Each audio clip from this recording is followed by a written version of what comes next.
ಬಹಳ ಜನ ಪ್ರಯತ್ನನೂ ಮಾಡ್ತಾ ಇದ್ದಾರೆ, ಪ್ರಾರ್ಥನೆನೂ ಕೂಡ ಮಾಡ್ತಾ ಇದ್ದಾರೆ. ಸುರ್ಜೇವಾಲಾ ಅವ್ರನ್ನ ಕರೆಸಿ ಭೂಮಿ ಪೂಜೆ, ಗುದ್ಲಿ ಪೂಜೆನೂ ಕೂಡ ಮಾಡಿ ಹೋಗಿದ್ದಾರೆ ಸುರ್ಜೇವಾಲಾ ಬಂದು. ಹಾಗಾಗಿ ಏನೇನಾಗುತ್ತೋ ಬರೋದ್ರಿಂದ ಕಾದ್ ನೋಡೋಣ.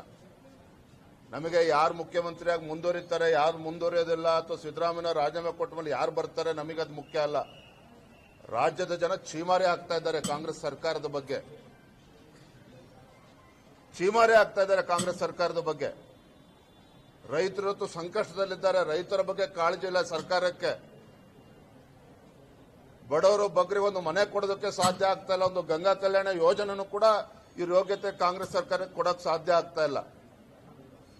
ಮುಖ್ಯಮಂತ್ರಿ ಸರ್ಕಾರ ಯಾರು ಇದ್ರೆಷ್ಟು ಬಿಟ್ರೆಷ್ಟು ರಾಜ್ಯದ ಜನರಿಗೆ ಯಾವುದೇ ಒಂದು ಬದಲಾವಣೆ ಅಂತೂ ಕಾಣೋದಕ್ಕೆ ಸಾಧ್ಯ ಇಲ್ಲ, ಅಭಿವೃದ್ಧಿನೂ ಕೂಡ ಕಾಣೋದಕ್ಕೆ ಸಾಧ್ಯ ಇಲ್ಲ. ರಾಜ್ಯದಲ್ಲಿ, ಕರ್ನಾಟಕ ರಾಜ್ಯದ ಇತಿಹಾಸದಲ್ಲಿ ಮೊದಲ ಬಾರಿಗೆ ಕಾಂಗ್ರೆಸ್ ಸರ್ಕಾರ ಬಂದ ಮೇಲೆ ಮೊದಲ ಬಾರಿಗೆ ಸರ್ಕಾರಿ ನೌಕರರಿಗೆ ಸಂಬಳ ಕೊಡೋದಕ್ಕೆ ಸಾಧ್ಯ ಆಗ್ತಾ ಇಲ್ಲ. ಪೊಲೀಸ್ ಇಲಾಖೆನಲ್ಲಿ ಸರಿಯಾದ ದಿನಾಂಕ ನಿಗದಿ ಏನಾಗಿದೆ ಸಂಬಳ ಕೊಡೋದಕ್ಕೆ ಸಾಧ್ಯ ಆಗ್ತಾ ಇಲ್ಲ. ಮೊನ್ನೆ ಮೈಸೂರಿನಲ್ಲಿ ಏನೋ ಘಟನೆಗಳಾಯಿತು. ಇವತ್ತು ಎಲ್ಲ ಕಡೆ ಪರದಾಡ್ತಾ ಇದ್ದಾರೆ. ಇವತ್ತು ಇರಿಗೇಷನ್ ಡಿಪಾರ್ಟ್ಮೆಂಟ್ ಅಲ್ಲಿ 2-3 ತಿಂಗಳಿಂದ ಸಂಬಳ ಸರಿಯಾಗಿ ಆಗ್ತಾ ಇಲ್ಲ. ಎಲ್ಲಾ ಇಲಾಖೆಗಳಲ್ಲೂ ಕೂಡ ಇದೇ ಪರಿಸ್ಥಿತಿ. ಇಂಥ ದರಿದ್ರ ಸರ್ಕಾರ ರಾಜ್ಯದ ಜನರ ಪಾಲಿಗೆ ಬದುಕಿಲ್ಲ ಅಂತೇಳಿ ಜನಸಾಮಾನ್ಯರು ಮಾತನಾಡ್ತಾ ಇದ್ದಾರೆ.